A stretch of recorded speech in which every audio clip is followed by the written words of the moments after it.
So question हम लोग exercise अब 3.5 के क्वेश्चन करेंगे स्टूडेंट। तो क्वेश्चन फर्स्ट का जो क्वेश्चन फर्स्ट क्या कह रहा है, क्वेश्चन फर्स्ट कह रहा है कि which of the following pair of linear equation, ठीक है, which of the following pair of linear equation has unique solution, no solution, infinitely many solution. In case there is a unique solution, find it by using cross multiplication method. पहले पूछ रहा है कि कुछ equation, system of equation दे दिया है यहाँ पर, फिर पूछ रहा है कि इसमें बताओ कि कौन यहाँ यूनिक सॉल्यूशन किसका होगा और किसका नो सॉल्यूशन होगा, किसका इन्फिनाइटली मेनी सॉल्यूशन होगा। फिर कह रहा है कि यदि यूनिक सॉल्यूशन आता है तो उस क्वेश्चन को करो क्रॉस मल्टीप्लिकेशन मेथड से सॉल्व। तो पहले हमको चेक करना पड़ेगा कि ये कौन सा इसका सॉल्यूशन है, ठीक है, पहले हमको ये चेक करना पड़ेगा कि इसका कौन सा सॉल्यूशन है। तो बहुत ही आसान है स्टूडेंट, पता कर लेते हैं फटाफट। A1 B1 C1 ऐसे लिख देते हैं हम लोग फटाफट। A1 देखो यहाँ कुछ नहीं तो 1 है, और यहाँ B1 हो गया -3 और C1 हो गया -3। A1 B1 और C1। नीचे आ जाओ A2 3, फिर यहाँ देखो B2 -9 और C2 -2। तो फटाफट आप निकाल के देखो, A1/A2 निकालो, 1/3 आ जाएगा ना, 1/3। चलो यहाँ B1/B2 निकाल लेते हैं हम लोग, तो -3/-9, ये माइनस कैंसिल, 1/3। ठीक है, देखो शुरू का 2 सेम आ गया, शुरू का 2 सेम आ गया, तो थर्ड भी निकाल के देख ही लेते हैं। तो ये -3/-2, माइनस कैंसिल, 3/2। लो A1/A2 B1/B2 की वैल्यू सेम, बट C1/C2 की वैल्यू सेम नहीं। तो A1/A2 equal to B1/B2 which is not equal to C1/C2। Now recall कि ये किसकी कंडीशन है, ये किसकी कंडीशन है स्टूडेंट, याद रखिए आप, बताइए। ये जो है गिवन सिस्टम ऑफ इक्वेशन, ये जो सिस्टम ऑफ इक्वेशन दिया हुआ है यहाँ पर, है ना, हैज नो सॉल्यूशन, इसका कोई सॉल्यूशन नहीं है। तो क्वेश्चन तो कह रहा है कि जिसका यूनिक सॉल्यूशन आएगा उसी को क्रॉस मल्टीप्लिकेशन मेथड से आप बनाइएगा। तो आगे बढ़ते हैं, आप 3.5 के फर्स्ट क्वेश्चन का सेकंड क्वेश्चन देखते हैं, क्या वो है कि नहीं यूनिक सॉल्यूशन। सो स्टूडेंट अभी हम लोग ये 3.5 के क्वेश्चन फर्स्ट के सेकंड क्वेश्चन को देखते हैं, जिसमें हमारा 2x + y = 5 है, यहाँ 3x + 2y = 8 है।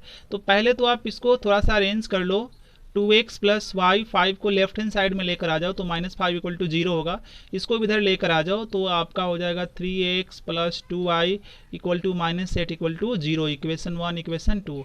चलो फटाफट बता दो, A1 B1 C1 कितना हुआ, तो 2, यहाँ 1, यहाँ -5, 2 1 -5। चलो A2 B2 C2 बताइए फटाफट, यहाँ हो जाएगा 3, यहाँ हो जाएगा 2, यहाँ हो जाएगा -8, तो यहाँ हो जाएगा 2/3 और यहाँ हो जाएगा 1/2। देखो C1 C2 हम तभी निकालते हैं जब हमारा A1/A2 और B1/B2 सेम आएगा। तो पहले देख लेना कि A1/A2 B1/B2 सेम आ रहा है, तभी C1/C2 निकालना, ठीक है। तो यहाँ देखो कि A1/A2 और B1/B2 तो हमारा सेम ही नहीं आया, तो हम क्यों निकाले C1/C2, नहीं निकालेंगे। तो सीधे हम देख रहे हैं कि दोनों सेम नहीं है, तो इक्वल नहीं कर दिया। अब आप सोचो कि ये कौन सी कंडीशन है ना, ये कौन सी कंडीशन है, ये यूनिक सॉल्यूशन की कंडीशन है, ठीक है, ये यूनिक सॉल्यूशन की कंडीशन, यूनिक सॉल्यूशन की कंडीशन है। तो अब तो इसको बनाना पड़ेगा क्रॉस मल्टीप्लिकेशन मेथड से बनाना पड़ेगा। तो क्रॉस मल्टीप्लिकेशन मेथड से बनाने के लिए मैंने आपको बताया था कि x कर देना, y कर देना, 1 कर देना, ठीक है। इसको दे देना प्लस साइन, इसको देना माइनस साइन, इसको देना plus sign, plus minus plus, नीचे लिखना तुम इस तरह से, ठीक है, और यहाँ सबको इक्वल दे देना, इस तरह से कर देना।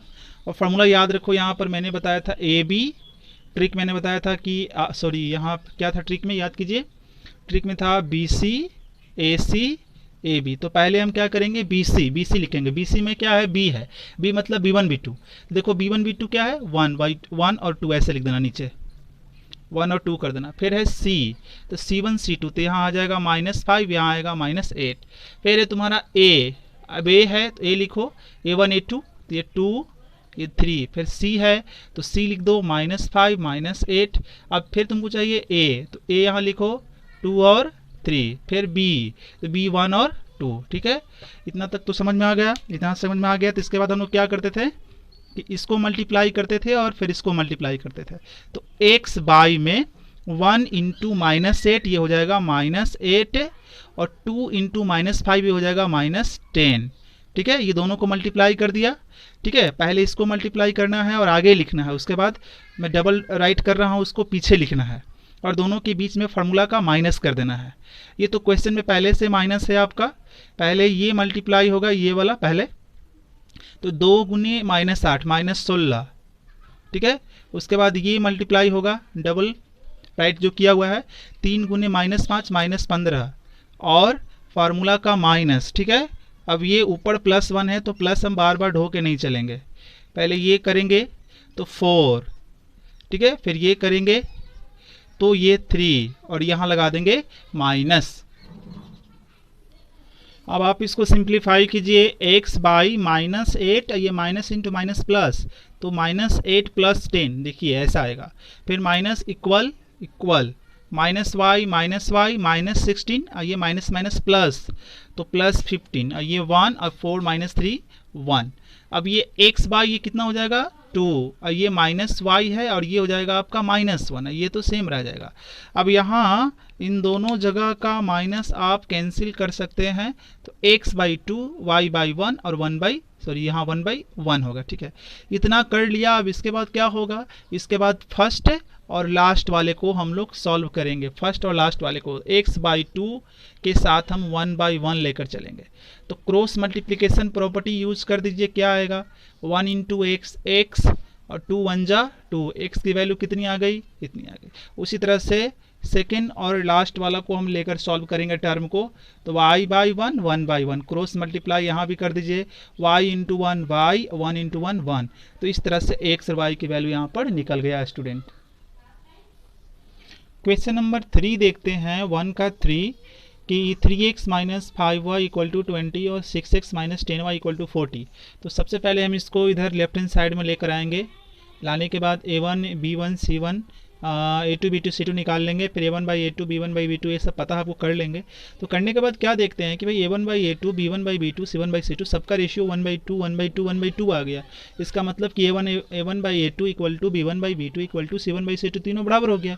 और ये किसका कंडीशन है, ये कंडीशन है इन्फिनाइटली मेनी सॉल्यूशन का। और क्वेश्चन क्या कह रहा था कि अगर आपका यूनिक सॉल्यूशन आता है तभी आपको सॉल्व करना है क्रॉस मल्टीप्लिकेशन मेथड से और x और y की वैल्यू आपको बतानी है। बट यहाँ तो हमारा इन्फिनिटली मेनी सॉल्यूशन, तो हम इसको आगे नहीं बढ़ाएंगे अकॉर्डिंग टू क्वेश्चन, ठीक है। चलिए तो क्वेश्चन 4 को देखते हैं 3.5 के क्वेश्चन फर्स्ट में 4 जो है उसको देखते हैं। x - 3y - 7 = 0, तो 3x - 3y -15 = 0, ये सिस्टम ऑफ इक्वेशन है। तो यहाँ a1 a2 b1 b2 c1 c2 सब निकाल लिया यहाँ पर, और a1/a2 निकालते हैं तो 1/3 आता है, और b1/b2 निकालते हैं तो 1 आता है। तो मैंने क्या बोला था कि जब आपका a1/a2 और b1/b2 सेम आए तभी आप निकालिए c1/c2, अदरवाइज आपको निकालने की कोई जरूरत नहीं, क्योंकि आपको यहीं पता चल जाता है कि सिस्टम ऑफ इक्वेशन का क्या होने वाला है, ठीक है। तो a1/a2 और b1/b2 सेम नहीं है, इसका मतलब कि हमारे पास जो है क्या होगा, ये यूनिक सॉल्यूशन होगा। ये कंडीशन किसकी है, ये जो कंडीशन है वो यूनिक सॉल्यूशन की है। किसकी है, ये यूनिक सॉल्यूशन की है, ठीक है, यूनिक सॉल्यूशन की है। तो अब ये यूनिक सॉल्यूशन की है तो हमें क्रॉस मल्टीप्लिकेशन मेथड यूज करना पड़ेगा, और यूज करके हमको x और y की वैल्यू पता करनी होगी। तो आप देखिए x लिख दो, फिर y लिख दो, फिर 1 लिख दो। मैंने बोला था साइन प्लस माइनस प्लस, और ये ट्रिक याद रखो BC AC AB। चलो क्या बोल रहा है, BC बोल रहा है, BC, तो B पहले लिखो, B यानी कि B1 B2 -3 फिर C है तो C1 C2 यहाँ से ले लो, -7 -15, फिर यहाँ A है और C है, तो A मतलब A1 A2 1 और 3, फिर C का मतलब -7 -15, फिर A और B, तो A हो गया 1 3 और B हो गया आपका -7 -15, इक्वल साइन। यहाँ जो है पहले मल्टीप्लाई कर लेते हैं हम लोग, फर्स्ट ये और देन ये डबल टिक है, तो x/3 × -15, तो ये माइनस माइनस प्लस 45 हो जाएगा, और ये 3 × -7 तो हो जाएगा 21 प्लस में ही, और फार्मूला का यहाँ माइनस आ जाएगा, ठीक है।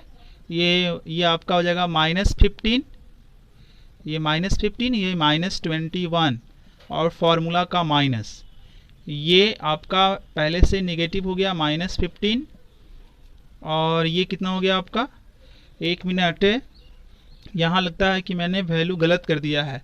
हमें चाहिए ए, तो ए है 1 3, उसके बाद बी चाहिए ना, बी का मतलब होता है -3 और -3 है। ठीक है, चलिए अब सही हो गया। तो ये कितना हो गया, ये हो गया हमारा -3, और ये कितना हो गया, ये हो गया हमारा -9, और ये फार्मूला का माइनस। अब फटाफट इसको सॉल्व कर लीजिए, तो फटाफट सॉल्व करेंगे तो आएगा 24 आएगा, ये -y, ये हो जाएगा -15। अब इसको हम डायरेक्टली सॉल्व कर लेते हैं। इधर ये -15 और ये माइनस माइनस प्लस 21, तो कितना आएगा, टोटल 6 आएगा स्टूडेंट, 6। और ये देखो ये कितना आएगा, -3, ये माइनस माइनस प्लस, तो 9, तो 6। ये कितना आएगा, ये भी लगता है कि हमारा 6 ही आने वाला है। तो चलो दोनों 6 आ गया। अब मैंने बोला था कि ये और ये पहले सॉल्व करते हैं हम लोग। ठीक है, तो सॉल्व करेंगे तो x/24 = 1/6, तो ये कितना हो जाएगा, क्रॉस मल्टीप्लाई करेंगे तो 6x = 24, ये इसको कैंसिल कर देगा, x की वैल्यू 4 आ जाएगा।